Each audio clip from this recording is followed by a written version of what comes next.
Iran संकट का असर कब तक आपकी रसोई पर पड़ेगा? यदि आप इस प्रश्न का उत्तर खोज रहे हैं तो बता दें कि भारत सरकार ने एलपीजी सिलेंडर की बुकिंग और सप्लाई को लेकर एक बड़ा ऐलान किया है। सरकार ने गैस उत्पादन बढ़ाकर सप्लाई को स्थिर कर दिया है और बुकिंग की समय सीमा भी बढ़ा दी है। साथ ही समुद्री रास्तों से आ रहे तेल के जहाजों की सुरक्षा और ग्रामीण रोजगार यानी कि मनरेगा को लेकर भी पुख्ता आश्वासन दिया गया है। चलिए आपको विस्तार से इस वीडियो में बताते हैं। नमस्कार, मैं हूं आकांक्षा और आप देख रहे हैं न्यूज़ 18 का डिजिटल प्लेटफॉर्म। आजकल जब भी हम टीवी खोलते हैं या सोशल मीडिया देखते हैं तो बस युद्ध और तनाव की खबरें ही नजर आती हैं। खासकर मिडिल ईस्ट में जो हालात बने हुए हैं उन्हें देखकर हर आम आदमी के मन में एक ही डर था कि क्या पेट्रोल, डीजल और रसोई गैस महंगी हो जाएगी। क्या रसोई गैस पहले की तरह आसानी से मिलेगी? लेकिन आपके लिए एक बहुत बड़ी खुशखबरी है।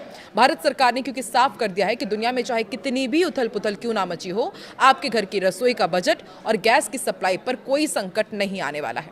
सरकार ने गैस सिलेंडर पर एक ऐसी राहत दी है जिससे लगने लगा है कि जल्द ही पुराने दिन लौट आएंगे।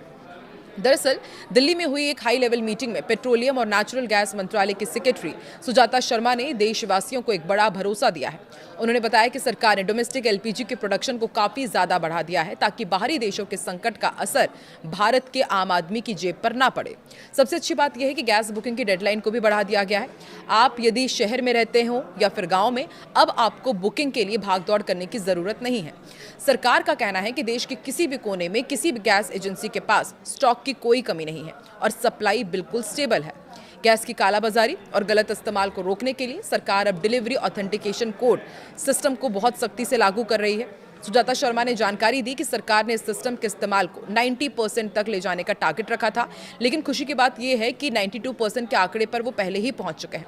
इसका सीधा मतलब यह है कि अब गैस सिलेंडर सीधे असली हकदार के पास ही पहुंचेगा और बीच में कोई गड़बड़ी नहीं हो पाएगी। इसके अलावा कमर्शियल गैस की सप्लाई को भी 70% तक फिर से पटरी पर ला दिया गया है, जो बिजनेस करने वालों के लिए एक बहुत बड़ी राहत है। छोटे सिलेंडर्स की मांग में भी जबरदस्त उछाल देखा जा रहा है। अगर पिछले कुछ दिनों के आंकड़ों पर नजर डालें तो 5 किलो वाले छोटे सिलेंडर्स की बिक्री काफी बढ़ गई है। सरकार ने इस बारे में जागरूकता फैलाने के लिए देश भर में करीब 7,000 कैंप लगाए हैं, जिसका नतीजा ये रहा कि 3 अप्रैल से अब तक 1 लाख से ज्यादा 5 किलो वाले सिलेंडर बेचे जा चुके हैं। ये उन लोगों के लिए बहुत मददगार साबित हो रहा है जो एक साथ बड़ा सिलेंडर नहीं खरीद सकते या जिन्हें कम गैस की जरूरत होती है। समुद्री रास्तों से आने वाले तेल और गैस की सुरक्षा को लेकर भी सरकार पूरी तरह मुस्तैद है। शिपिंग मंत्रालय के डायरेक्टर मनदीप सिंह रंधावा ने एक बड़ा अपडेट दिया और बताया कि भारत का जहाज देश गरिमा जो 97,000 मीट्रिक टन कच्चा तेल लेकर आ रहा है बिल्कुल सुरक्षित है। ये जहाज हाल ही में हॉर्मुज से बिना किसी रुकावट के गुजर चुका है। हालांकि पिछले 48 घंटों में उस इलाके में गोलीबारी की कुछ घटनाएं हुई थी, जिसमें भारत के 2 जहाज सनमार हेराल्ड और जग अर्नब भी आसपास थे। लेकिन अच्छी बात यह है कि किसी भी क्रू मेंबर को कोई चोट नहीं आई और सब सुरक्षित हैं। विदेश मंत्रालय भी इस पूरी स्थिति पर पैनी नजर बनाए हुए हैं। एडिशनल सेक्रेटरी असीम आर महाजन ने बताया कि खाड़ी देशों में रहने वाले भारतीयों की सुरक्षा सरकार की पहली प्राथमिकता है। इसके लिए एक स्पेशल कंट्रोल रूम बनाया गया है जो 24 घंटे काम कर रहा है। सरकार हर राज्य और केंद्र शासित प्रदेश के संपर्क में है ताकि किसी भी इमरजेंसी की स्थिति में तुरंत मदद पहुंचाई जा सके। इसी सिलसिले में national security advisor Ajit Doval ने भी सऊदी अरब का दौरा किया और वहां के बड़े मंत्रियों से क्षेत्र के हालातों और भारत के रिश्तों पर लंबी चर्चा की है। ग्रामीण इलाकों में रहने वाले लोगों के लिए सरकार ने एक बहुत जरूरी बात कही है। रूरल डेवलपमेंट डिपार्टमेंट के जॉइंट सेक्रेटरी अमित शुक्ला ने भरोसा दिलाया कि दुनिया में चाहे जो भी अनिश्चितता हो, गांव के विकास के लिए फंड की कोई भी कमी नहीं होगी। उन्होंने साफ किया कि जब तक नया कानून वीबीजी रामजी एक्ट 2025 लागू नहीं हो जाता तब तक मनरेगा स्कीम पहले की ही तरह चलती रहेगी, यानी ग्रामीणों को रोजगार और घर बनाने के लिए मिलने वाले पैसों पर कोई खतरा नहीं है। कुल मिलाकर देखिए तो सरकार ने हर मोर्चे पर तैयारी पुख्ता कर ली है, चाहे वो गैस की सप्लाई हो, समुद्री रास्तों की सुरक्षा हो या फिर गाँव का विकास। आम आदमी को घबराने की कोई जरूरत नहीं है। सरकार की इन कोशिशों से ये तो साफ है कि आने वाले समय में भी हमें गैस की किल्लत या फिर महंगाई का वो डर नहीं सताएगा जिसकी आशंका जताई जा रही थी। ये कदम वाकई करोड़ों भारतीयों के लिए एक बड़ी राहत की खबर है। सरकार का कहना है कि ऐसी रिपोर्ट्स जिसमें एलपीजी गैस सप्लाई को सामान्य होने में 4 से 5 साल की बात कही गई थी वो पूरी तरह से गलत है। ये दावे भ्रामक है और घबराहट फैलाने वाले हैं। सरकार के अनुसार करीब 800,000 मीट्रिक टन एलपीजी का आयात पहले से तय किया जा चुका है, जो कि भारत की ओर आ रहा है। सरकार ने घरेलू स्तर पर प्रोडक्शन बढ़ाने के लिए भी बड़े कदम उठाए हैं। 9 मार्च को जारी एलपीजी नियंत्रण आदेश के तहत रिफाइनरीज को उत्पादन बढ़ाने का निर्देश दिया गया। हालांकि सप्लाई में कमी का असर गैस सिलेंडर्स की कीमतों पर नजर आया। देश भर में घरेलू एलपीजी सिलेंडर और कमर्शियल सिलेंडर्स महंगे हो गए थे। इस बढ़ोतरी का असर आम घरों के साथ साथ होटल, रेस्टोरेंट्स और छोटे कारोबार पर भी पड़ा। राज्यों और केंद्र शासित प्रदेशों को एलपीजी सप्लाई की निगरानी निगरानी करने और जमाखोरी पर सख्त कार्रवाई के लिए ज्यादा अधिकार दिए गए हैं।